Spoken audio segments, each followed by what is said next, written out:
Doutor Átila Amaral, tem alguma coisa diferente que diz respeito à postura do ministro Alexandre de Moraes? Depois dele ter soltado o coronel Mauro Cid, soltou também o coronel Naine, arquivou aquele inquérito que era destinado a investigar a ida do presidente Bolsonaro à Embaixada da Hungria, ou seria alguma tática, alguma estratégia? O senhor vislumbra aí alguma mudança nesse cenário e na posição do ministro Alexandre de Moraes, doutor Átila? A tradição brasileira é do acordão. Ele, de certa maneira, vinha se comportando de forma contrária a essa tradição, talvez se sentindo invulnerável. Mas esses fatores externos acabaram tendo uma influência. Eu acho que essa movimentação reflete sinalização para algum tipo de acordo, talvez até envolvendo mais amplamente legislação, Congresso, por exemplo, a anistia de todas aquelas pessoas que estão presas lá, embora a maioria delas não tenha nem de ser anistiada. Muitos foram levados para lá em função lá do general Dutra, né, que seguiu as ordens do governo, mas que resultou na prática na prisão de pessoas que não havia razão para serem presas. Então, a anistia fica até esquisita. E as pessoas que realmente causaram a bagunça e que causaram dano ao patrimônio, essas são difíceis de investigar, porque, em alguns casos, alegaram que as fitas com as filmagens não estão disponíveis. E também há esquisitíssimo o fato de que houve uma desmobilização da guarda, indícios de que pode ter envolvimento da esquerda naquele processo. Não estou querendo dizer que predadores fossem só gente da esquerda, mas que não havia força física ou armada com poder suficiente de invadir aqueles prédios se a guarda estivesse normalmente lá, né? E os riscos de que isso acontecesse foram enviados várias vezes para o G. Dias, para o general G. Dias, que é o homem da segurança do presidente da República, né? E que em algumas filmagens ele recebe os depredadores de uma forma muito até elegante. Então, eu acho que sim, eu acho que os fatos ocorridos no exterior que colocam em questão a atuação do Supremo, elas tendem a ter um efeito de um certo distensionamento, não necessariamente querido, mas com uma necessidade de se estabelecer uma mínima pacificação, né? Em todo caso, se diz no popular, né? Assim, a chapa esquentou um pouco, para que as atitudes se direcionassem no outro sentido. Doutor Átila Amaral, mostrar também para os nossos telespectadores duas coisas interessantes. A primeira delas é essa aí. Deputada norte-americana defende suspensão do visto de Alexandre de Moraes. Inclusive, na sessão da comissão, como estamos vendo aí, ela exibiu a foto do Alexandre de Moraes, chamando ele de ditador. A deputada Salazar. A outra coisa interessante é que, além desse cancelamento da ida dele para os Estados Unidos, também teve uma movimentação dos próprios ministros do STF que acharam que poderia correr o risco de alguma coisa do tipo extradição, enfim, a presença dele lá, além das manifestações de brasileiros que seriam muito volumosas. Aí está, TSE multa Lula e coligação por propaganda irregular contra Jair Bolsonaro. Como é que o senhor vê? Não tem coisas acontecendo assim muito intensamente em pouco tempo, doutor Átila Amaral? Tem, né? Eu acho que se nós olhássemos para trás um pouco, o assunto era quando seria a prisão do Bolsonaro, não era isso? Um mês e meio atrás, né? O assunto era o Bolsonaro foi para a embaixada e aquela história toda. A baleia e tal, as joias e tal, entendeu? E são coisas, por exemplo, as joias, a avaliação legal da situação é muito simples, né? Mas a mídia ficava requentando aquela história. Essas investigações ligadas ao Supremo, é que existe uma certa percepção nos Estados Unidos de que o combate às drogas no Brasil, né, não é um combate muito incisivo. Então isso chama um pouco a atenção para as autoridades judiciais, que muitas vezes dão concessões, pelo menos na visão desses grupos de fora, né, concessões aí às figuras mais fortes do do tráfico, né, que não são bem vistas, certo? Não quer dizer que se tenham consubstanciado provas cabais contra o ministro, mas, de qualquer maneira, quando aparece uma questão como essa, há uma tendência deles prestarem mais atenção e examinarem mais cuidadosamente. E aí, no contexto das eleições americanas,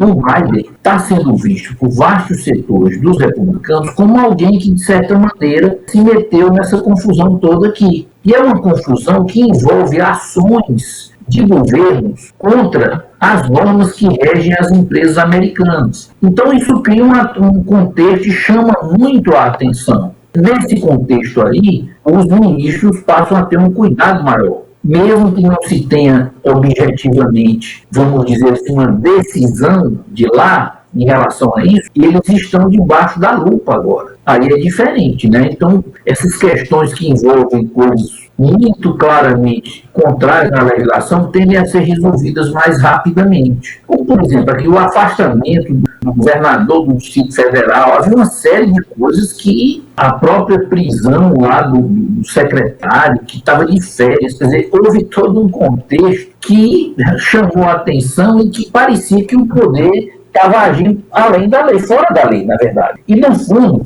essa legislação americana, que justificou a postura do Musk, os Estados Unidos eram acusados de favorecer corrupção no mundo todo, as empresas americanas. Aí eles passaram a lei porque as empresas diziam o seguinte: nós temos que participar da corrupção porque senão ninguém ganha concorrência nenhuma. Nesses países há muita corrupção na concorrência. Se a gente não atuar, então a gente não vai ter acesso a esses mercados, a esses serviços, né? Só que aí, para evitar isso, de qualquer maneira, eles passaram uma legislação dizendo que as empresas deveriam respeitar a legislação do país em que elas estivessem atuando. E as ações do Supremo pediam às empresas para agir contrariamente à legislação que, teoricamente, eles deveriam defender, com a agravante de que, pedindo que a decisão fosse implementada sem que se realçasse o fato de que se tratava de uma decisão judicial, mas colocando a situação como se fosse uma quebra dos termos de uso. Ou seja, é como se o usuário estivesse desobedecendo a plataforma ou a empresa,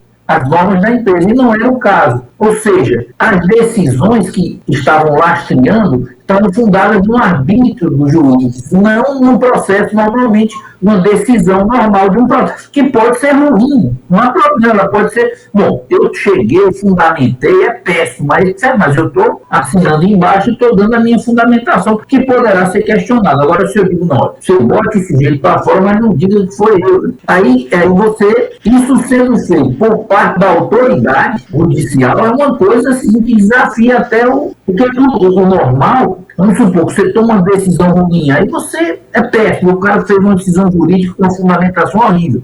Mas está claro que existe um processo, que existe uma decisão, que eu posso questionar o fundamento dela. Quando eu nem apareço com uma decisão, ou seja, ele está forçando a empresa a praticar uma ação que é ilegal segundo a legislação. Ou seja, ele está forçando a empresa a desobedecer a lei, não só daqui, como do país de origem. Aí isso gera confusão. Aí realmente a coisa... Agora eles estão debaixo da lupa. Então eles têm que ter cuidado. Isso é uma notícia hoje, também no Hora Brasília. Extradição de Moraes em solo americano em caso de cancelamento de visto é temido por ministros do STF. Agora são os colegas dele. Os ministros, eles passaram a se comportar. Você viu o ministro dizendo, olha, o conservadorismo está crescendo muito, que não é assunto para mais o magistrado. Se o conservadorismo está crescendo ou não, se o progressismo está crescendo ou não, cabe a ele julgar de acordo com a ordem institucional, com a ordem que está estabelecida, com as leis, com as normas. Não cabe a ele estar... Só que eles estão se metendo direto. Inclusive, na eleição, a grande questão com o Bolsonaro não é essa, que o Barroso foi lá fazer campanha contra... Que ele vai lá e diga, olha, na minha visão, isso não é a melhor alternativa, por isso, e volta lá para o poder dele. Agora, ele fazer logo, conversar de um por um, né, aí já cria uma situação de suspeita. Eles estão mais comedidos. Você não tem... O menino, o Gilmar Mendes, não fala sobre tudo, qualquer assunto. Não especialista em generalidade, ele fala qualquer assunto. Você fala, não, porque ser um presidencialismo, né? Ele dá aula de tudo mesmo. Agora ele está caladinho. Por quê? porque ele está debaixo da lupa. Aí ele está com medo, vamos ficar na nossa aqui, porque você já imagina, porque é o seguinte, se ele perder o visto lá, como é que ele vai voltar? Vai ser deportado? É uma coisa, é uma situação vexatória. O Alexandre de Moraes não está agindo sozinho. O senhor falou aqui outra vez que ele faz tudo isso com o apoio dos demais. Pelo menos a maioria. Esses dois que o Bolsonaro botou são mais inibidos, né? Ficam por ali e tal, de vez em quando dão uma conta, ou tá falando, a gente sente que eles não têm aquela coragem mesmo de enfrentar o negócio que eles percebem, né? Eles são mais amenos, pelo menos não ficam se metendo muito em coisas que não dizem respeito a eles. O Dino tem esse perfil aí, chegou agora. Até o Zanin é um pouco também, já chegou sabendo que a coisa pode virar. Inclusive, há uma série de ações adicionais que não foram feitas pelo governo leve democrático. Um eventual governo Trump, isso já tinha tido uma repercussão muito maior lá. Então, eu acho que eles estão com cautela. Não existe nada, uma decisão efetiva contra ele hoje, porque o Congresso fez solicitações à OEA, pediu informações. Se de algum modo o Supremo for conectado e houver uma ação, uma investigação profunda, problema há, não há dúvida. A documentação é cabal. Há uma ordem de que você toma uma decisão não baseada no fundamento de uma decisão processual. Na ideia de que determinadas pessoas devem ficar fora do ar de qualquer jeito. É como se eu dissesse, eu posso não gostar do Erivan, mas eu não vou tirar o homem do ar porque eu não gosto. Não posso, judicialmente não, eu tenho que respeitar. Não sei como eu vou comprar aí a televisão e ele não trabalha, aí é outra coisa. O que eu estou dizendo é que o contexto é outro. Não há nenhuma decisão efetiva ainda tomada contra ele no âmbito da justiça americana, certo? Mas já há uma má propaganda lá fora, são muito robustas as evidências de que muito das situações aconteceram, então isso gera uma cautela. Mesmo que não haja tudo isso, ele vai ficar com uma certa cautela, porque ele pode ser, inclusive, chamado a prestar algum esclarecimento, aí criaria um incidente até diplomático. O governo Lula iria se ofender, até mesmo por razões de sobrevivência.